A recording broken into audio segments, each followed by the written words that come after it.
I am here with Steve Mowry, fighting at Bellator 298, August 11th, Sanford Pentagon in Sioux Falls, South Dakota, against Valentin Moldavsky.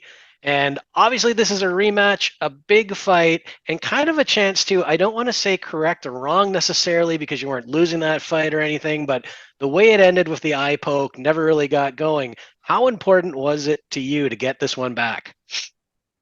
Um, the way it had been indicated to me after the fight was that Bellator wanted to rebook it right away too. It's just that whenever Fedor had announced he was gonna take one more ride at Ryan Bader, they wanted to make that happen. So it kind of got shuffled out of the mix, as it were.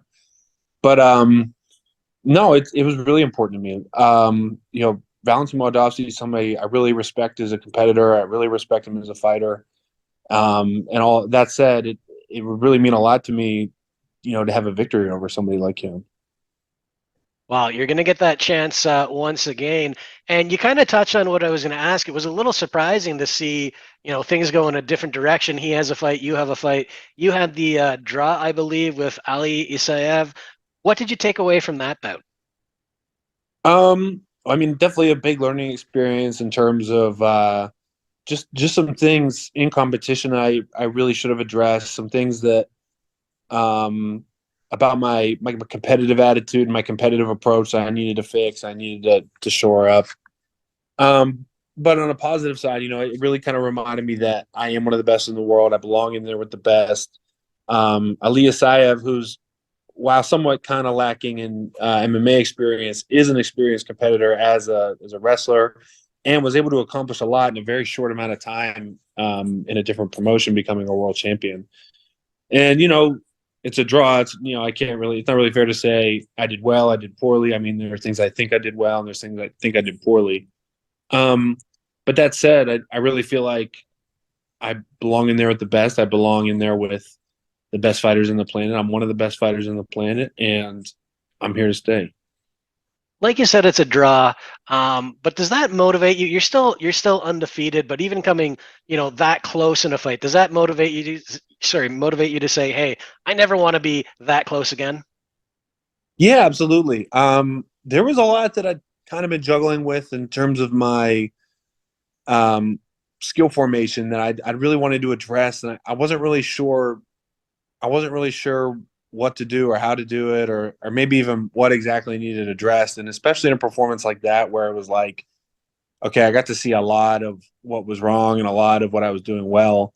It really gave me a lot that I could go back to the drawing board and kind of directly pin up and address. Okay, well, this is what I need to work on. This is what I need to work on right now. This is what I could probably put on the back burner for now, kind of thing.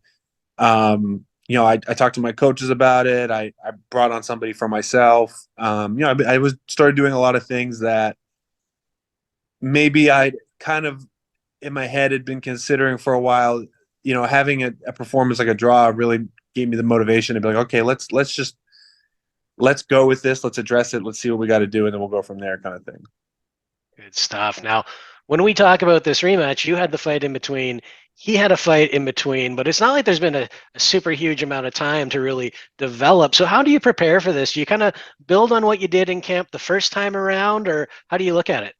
Yeah, I mean, um, I really didn't take very much downtime in the relaxation department after my last fight. I really, as soon as I could, got back to work. I had a really small hand procedure done.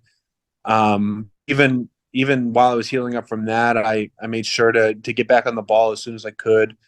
And like I said, as soon as I was cleared to resume my regular training, and even a little bit before when I had to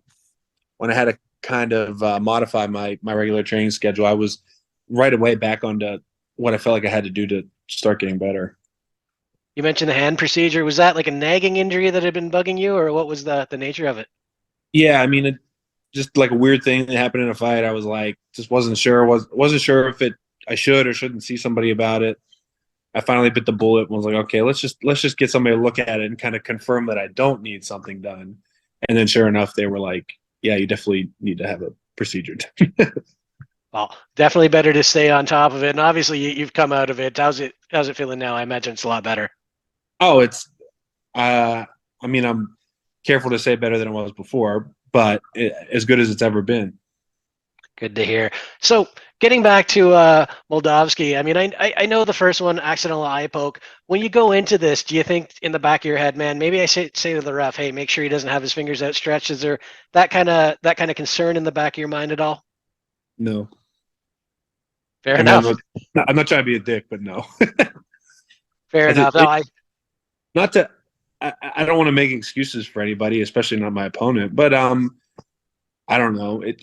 I really feel like, especially I mean, we're a whole year removed from it now. It's just kind of like one of those things where it's like it just happened. Let it go. I don't. I wouldn't want to put that on him. I wouldn't want him to put that on me, kind of thing. I'm just over it. Fair enough. I asked because we spoke to Miranda Maverick before her fight with Cachoeira, and that's something she said is that she went to the ref ahead of the fight and said, "Hey, watch out for fingers or whatever because it's happened before."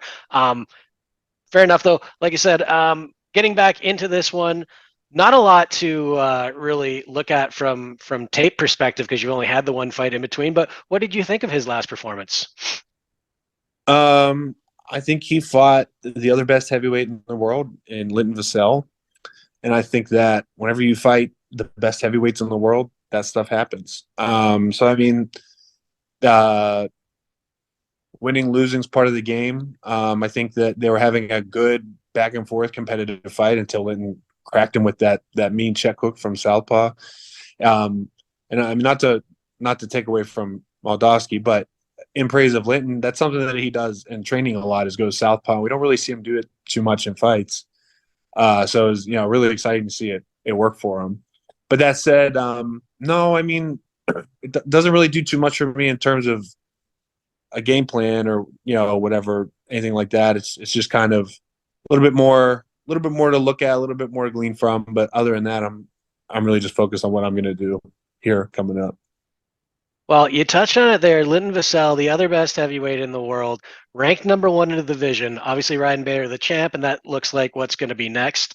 Um, and then yourself and Moldavsky are the next two guys ranked in the division. So, do you look at this essentially as a title eliminator?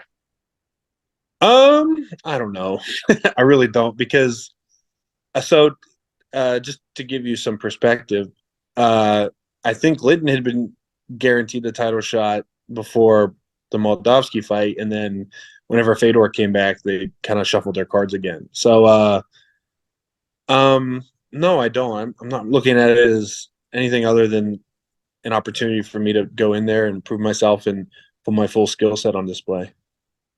Fair enough, and it's the fight games like that, right? You never know. I mean, Fedor is a legend, so absolutely they're going to change things up for him. Probably not going to happen again. I don't think we have any other legends retiring, but like you said, you never know how things are going to pan out. One of the things that's kind of throwing everything for a loop, and I hate to go to a negative place, but is talk of Bellator possibly selling. And, if that is the case, if it's the PFL or somebody else, is there a concern there that, you might not get this shot and it's kind of going to be, going back to, I don't want to say square one because you've built a fantastic career, but starting anew in a new promotion? Good question. I don't know. I um I don't know. It's like one of those things like uh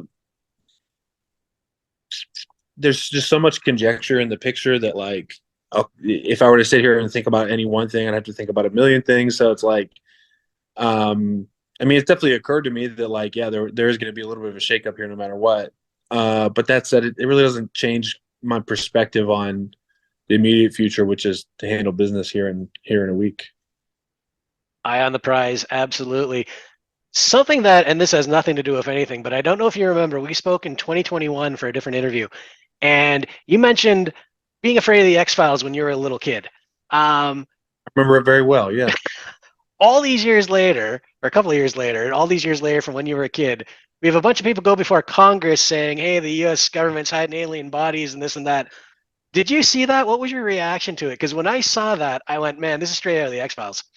Well, I would have given you the same answer then that I'm going to give you now, which is if the government's finally going to cop to aliens, what is it that they really want us to not be paying attention to?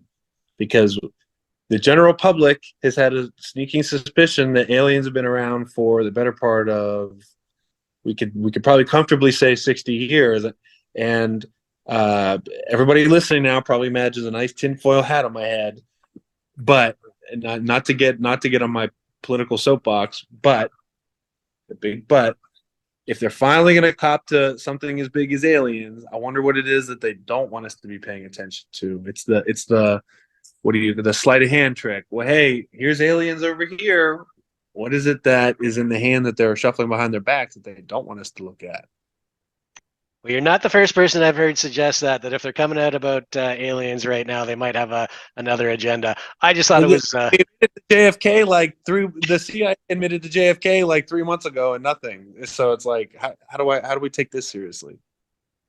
I just I never thought I would live to see the day where that happened before Congress. So that was just something out of like I Yeah, said, straight out of the show. Circling back to the fight, August 11th. I want to thank you again for the time, by the way. I really appreciate it. I'm going to let you go after this one, but just give us a prediction for how this one plays out. I mean, I know it's a rematch, but the first one never got going, so it feels like just a fresh fight. yeah. Steve Mowry with his hand raised after the most magnificent, mature, measured performance of his career.